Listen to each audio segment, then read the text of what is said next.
This mountain that comes right south of me, it's the other end of it, like a horseshoe. People refer to it as Horseshoe Mountain, and Pedagine is part of it. Oh, okay. And one part of it. Okay, Paul. Are you ready? Yeah.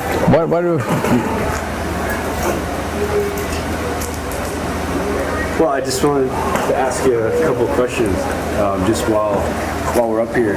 If you could tell us what it feels like if you could tell me what it feels like to turn 91. Oh, well, Paul, I'll tell you, I've been blessed. That's all I can say. I can lay and think back to my years of when I lived on Pedagine, and up through my teenage years, up to age 16 when I left, and then moved on and moved to Winfield, Kansas. And I had wonderful experiences, and it's a very short part of my life, but it's my younger years, and it was great. And I still have fond memories of the whole family living on their home place, and when I see it, the house has been remodeled, but I see the old house where I lived. Is there some memory that came back to your mind on this trip that maybe a new memory?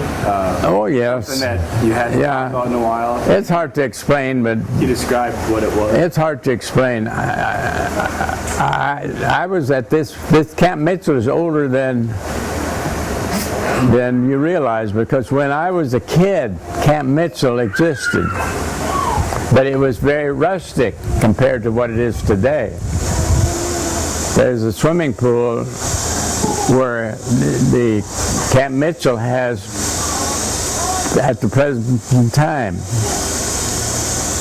And when I was a kid, about 12 years old, I went swimming there. So I have lots of memories, as a kid has, of the years that you lived at a certain place. What's one particular value that you think has guided your life? Well, family. That the family was close, and all families weren't blessed like our family, because we could all get along with each other. We weren't in competition. The oldest child, as in many families, helps the younger ones. And I was the second youngest, and my sister oldest sister was 10 years older, and she was my mentor and tutor, and she helped me as I grew up, especially in school, learn how to read and learn how to study. Which sister was that? Augusta. Yeah. And Selma was my babysitter. And do you know who you were named after? Yeah, I was named after a brother of my mother, and his name was Herman, or his name was Paul. He lived in Chicago. And an interesting thing about his life is that he had a meat market, and during World War I, the name Henschel was a German name, and everybody realized it, so he changed the name to Hamilton. And another thing I remember about my uncle, my birthday, never forgot my birthday, because I was his namesake. Uncle Paul sent me a letter, and everybody was so jealous of me because I got a $1 bill in my birthday card, always a $1 bill that he sent me over the years. Oh, nice. But I was named after Paul Henschel, okay, mother's brother. And maybe just after this particular reunion, what are some of the things that you want want to do before the next one? Well, just savor this one. Just savor this one because I don't know what the future has in store for me. But I do know that God has the future, and He knows.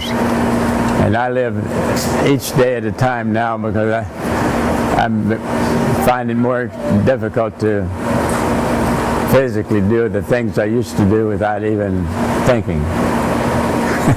Walking, for instance,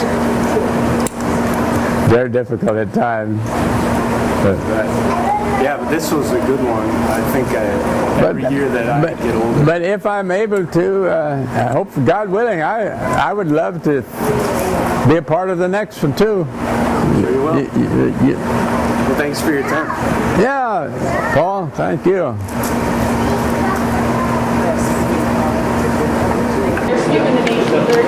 Are they going to pay you to advertise them? Okay, 1, 2, 3, cheese. I said it a little late, wasn't it? Yeah. Well, I think we're going to get out. Yeah. See you in 3 years. God willing. You bet.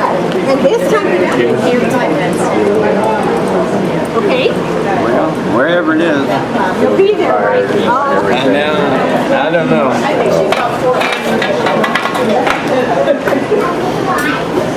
Okay, Roger. Well, Paul, it was good seeing you again. We'll see you in 3 years. See, there's something.